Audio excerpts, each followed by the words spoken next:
Good morning. It is Thursday when I'm filming this. I haven't put up a YouTube video this week, but I want to wait to film this one to post it next week. So today I want to take you guys through kind of like a day in the life of a type 1 diabetic, which if you're watching this and you are type 1 diabetic, then you know what it's like. But for those of you that aren't type 1 diabetic, then you get kind of an inside look of how our days kind of go. And the interesting part about today is that I have my endocrinologist appointment, so yeah, that's always an interesting day. So I really want to capture this. I'm gonna get ready for my appointment and we are going to have a day.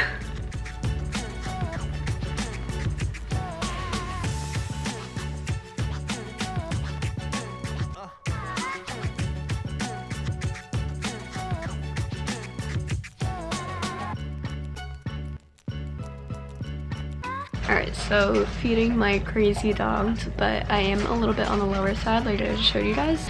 So normal for diabetics is, well, it really ranges for a lot of people, but I'm most comfortable between like 90 and 130, and my blood sugar is 73 with a little arrow going down, so I am going a little lower than I'd like to be, especially with like driving and everything. So I'm gonna have some breakfast, probably like peanut butter toast or something like that, something quick and easy, because I also have to shower and get ready. And coffee, definitely need coffee.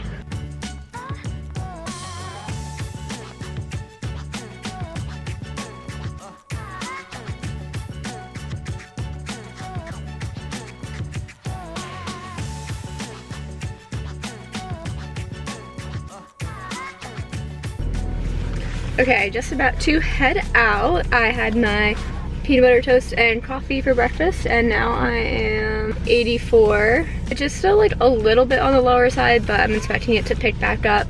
And then I'll probably get to my endocrinologist appointment and I'll try and like film when I can, but it might be a little tricky because it's in a hospital and I don't know how they'll feel about that. But most likely what she'll do is I'll get there, they'll take my Omnipod and my death time report, and they always just kind of go through my settings and my numbers and like my time and range and everything, and we'll kind of see if there's any tweaks that can be made, which I kind of do want to talk to her about, because I feel like with the change of seasons my numbers are a little bit on the higher side, so I might need some adjustments in like my basal rates or insulin to carb ratios, just depending on what she thinks based off my numbers. We're gonna talk to her about that.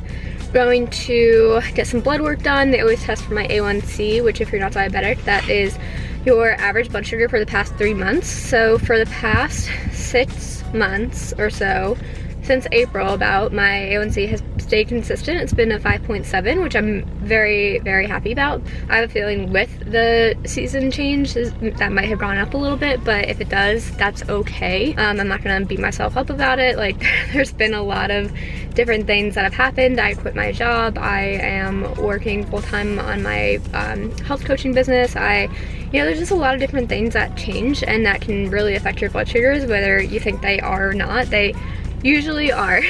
So definitely won't be upset about that. I will share those results when I get them. And also with the blood work, she always checks my metabolic panel, so they're making sure all is good. The past few times my cholesterol has been a little bit elevated, which she hasn't been worried about, but I'm hoping that's back to normal now. We always test like my thyroid levels. They have been fluctuating a little bit in the past, so like at first they were too high, and then they were too low, and then they were normal. Hypothyroidism does run in my family. A lot of people on my dad's side do have it, so that's why we just check every 3 months, make sure everything is okay. We did test for the antibody as well. I have both antibodies for hypo and hyper, so really anything can happen. So we just kind of keep an eye on it, see if it's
Okay, so I am in the parking garage, so sorry if it's a little dark, but just got done. I actually missed my appointment. I thought it was today.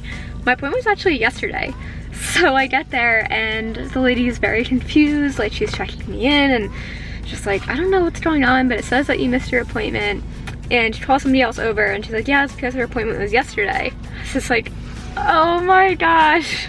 I was super embarrassed, but it worked out because her patient for 10 o'clock actually missed their appointment today. So they just like kind of squeezed me in. So it was a really quick appointment, but she still like really like took her time and really looked deep into my numbers and made some really good changes that I think will really help. Like we changed some of my correction factors. We also made some basal rate adjustments for early in the morning because I do kind of trend low like you guys saw earlier today. Like I wake up and I'm usually in the 70s going lower. So we made some adjustments there, and she also gave me a prescription for I can't say it, but it's like a new nasal glucagon. So just in case anything should happen, which cross my fingers, it never does, but then like my boyfriend or whoever's around can like just use it's like a nasal puff. I don't know the word for it, but super easy to use. So that will bring your blood sugar up in case of any emergency. Better to be prepared than not prepared. But I am so happy that they fit me in because I thought I was gonna have to wait until January and I was gonna have to see a nurse practitioner, and I love my endo, so I really want to make sure that I saw her, and especially before she goes on maternity leave and before I don't know if my insurance will cover this hospital in the future, just because I do turn 26 next year. So that's a whole nother conversation. I'm gonna go get some coffee, even though I had some earlier, but it's just that kind of day. I'm out, so I might as well get Starbucks, right? So I will keep you guys updated on the rest of my day. Hi, we can Starbucks today. Hi, can I have a grande Americano with 1 pump of peppermint, 1 pump of sugar-free mocha, and heavy cream? Just made some noodles for lunch. So I pre-bolused about 5 units, a little extra, because one serving is about 45 units, but I want to bolus a little bit extra for the sauce for my coffee too. So yeah, really excited for this.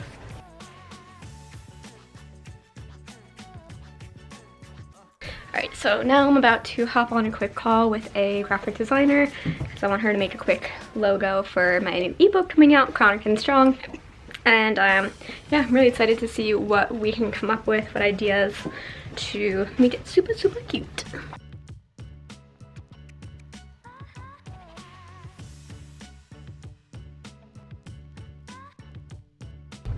Alright, so off my call, my blood sugar has kind of like stabled out since the pasta. So I'm hanging around 178. I did take an extra unit just because I was spiking a little bit, so it should be coming down pretty soon. But yeah, pretty much for the rest of the day, I'm gonna go babysit for a few hours and then maybe hit the gym, maybe film some stuff there. I don't really know yet. But I did get a question on Instagram asking if I go into my endocrinologist appointments with a plan and how I make the most out of these appointments. And I would say it kind of depends on the appointment and what I have going on. So this appointment, I did go in with a lot of questions and kind of like areas that I wanted to fix and go over, like my basal rates in the morning and at night have been a little challenging for the past few months, and I think I'm leaving that to the fact that my schedule has changed a lot. So I went from working a 9 to 5 and working out in the evenings and just a different time schedule to working from home part of the day and then babysitting for part of the day and then working out pretty much like in the morning, and just different things have really changed. So I went in there just kind of knowing that I wanted to talk to her about that and where those trends kind of were. So I had things that I was concerned about, like I had my list. So I would always recommend throughout the 3 months before you see your endocrinologist, just kind of keep that list of things that you want to talk about or kind of those pain points that you want them to discuss. And that way you go in your endocrinologist appointment with purpose and with a plan and for questions for them to answer so that you make the most out of it. So that is my number 1 tip for that. Just to leave this video off with just saying thank you for continuing to watch, and yeah, I want this video to kind of answer all of your questions about endocrinologist visits and just kind of give you a little sneak peek into the day-to-day life of a type 1 diabetic. If you're not type 1, if you're watching this, you probably are type 1, so you get it. But yeah, thank you, and I can't wait to see you guys in the next video.